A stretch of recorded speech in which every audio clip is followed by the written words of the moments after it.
Saludos cordiales, Máster Leonidas Pacheco. Mi nombre es Nayeli Mejo y pertenezco al grupo 1, el cual está integrado por las señoritas Nayeli Matute, Génesis Soto, Karen Gutiérrez, Daniela Rivera, Daisy Quijije y mi persona. Hablaremos de uno de los mayores exponentes de la educación en base a sus teorías, el cual fue el brasileño Paulo Freire. Vamos a hablar de su biografía. Paulo Freire nació en la capital provincial de Recife, noroeste de Brasil. Creció en una familia pequeña burguesa.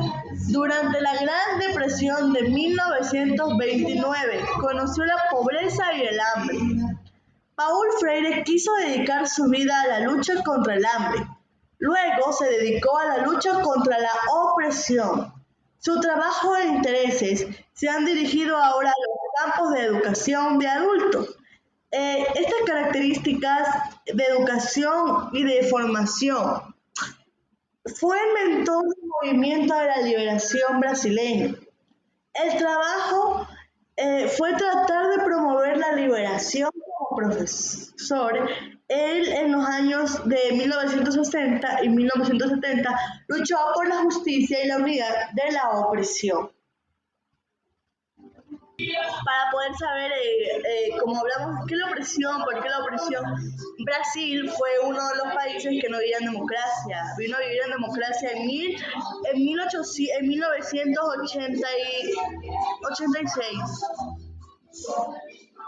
Vino a ser un país democrático. Entonces, por eso Paulo Freire se unía a movimientos, era mentor, era dirigente de movimientos estudiantiles para que la opresión deje de ser un límite para la educación de personas en Brasil. Los aportes filosóficos de Paulo Freire son varios, pero los que más me llamaron la atención a mí fueron estos. La educación como práctica de libertad. En esta obra, como ya hemos hablado de la opresión, él resume que el empleo de la educación sirve para desarrollar la libertad de las personas. Por otro lado, también tenemos la pedagogía del oprimido. Aquí realiza un estudio y análisis de causas que oprimen a un hombre y cómo hacer para dar vuelta a dicha situación. La extensión o comunicación. Profunda crítica a las tradiciones, formas y campañas de alfabetización, las cuales Freire consideraba que adolecen graves y grandes faltas, ya que en tiempos cuando comenzaban los movimientos estudiantiles, eran tiempos donde no existía la educación amplia, o sea que no en Brasil, por ejemplo en Brasil no había una educación exacta para las personas, para la gente adulta, la gente mayor que no se había estudiado. Entonces lo que quería Paulo era que la educación sea libre para todos, que la educación no solo sea para gente con dinero, sino que la educación sea para todos, sin importar la raza, sin importar la situación económica. Las publicaciones más destacadas de Paulo fueron la educación como práctica de la libertad. 3. Cartas a quien pretenden enseñar. 4. Pedagogía de la autonomía. Y 5. De los sueños imposibles. Una de las frases más célebres del autor fueron: enseñar no es transferir conocimiento, sino crear las posibilidades para su propia producción o construcción. Él escribió esto en su libro Pedagogía de la Autonomía en 1996. Y nosotros nos ponemos a preguntar, ¿por qué era tan importante para Freire la educación? Para Freire la educación es amor, es un acto de amor, de coraje, de práctica de la libertad, dirigida hacia la realidad. Es la manera de cómo nosotros podemos reflejar y transformar el mundo con la educación. Entonces, para él era especial e importante que la educación sea gratuita para todos.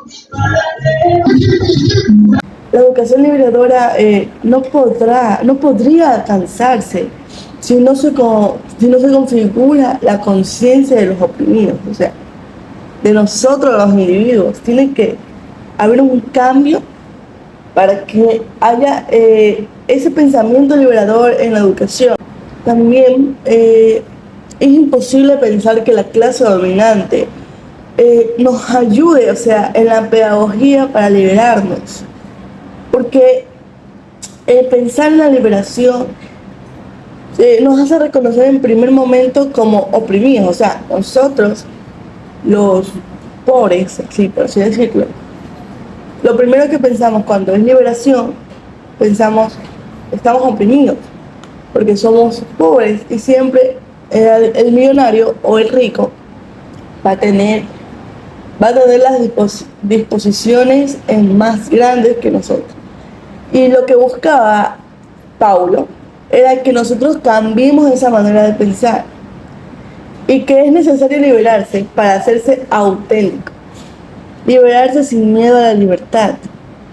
Nosotros como educadores, que vamos a hacer también, tenemos que cambiar la concepción de evaluación. Pues hemos entendido que esta es como más un mecanismo de poder, o sea que los profesores mantienen un poder dando clases, o sea, siendo profesores. Nosotros tenemos que configurar, que cambiar esa manera de pensar. Dentro de la concepción de educación, porque muchas veces nosotros sentimos el poder, bueno, vamos a sentir el poder. Nosotros mandamos porque yo soy el profesor. Y pues eso no es así, a veces nosotros también, bueno, algunos profesores tienen la manera de pensar que como ellos lo saben todo, porque ellos son profesores, así son las cosas, y no. A un educador se le exige reconocerse como ignorante, ya que la ignorancia es abandonar el conocimiento, porque nadie sabe de todo, ni lo ignora todo. Entonces, es importante cambiar las maneras de pensar, tanto en los estudiantes como en los educadores. Y la educación, como el proceso de liberación del hombre, es más convivir con la coherencia y la valentía. O sea, es un acto de compromiso que nos va a ayudar a cambiar y a convertirnos en lo que nosotros queremos ser. Gracias.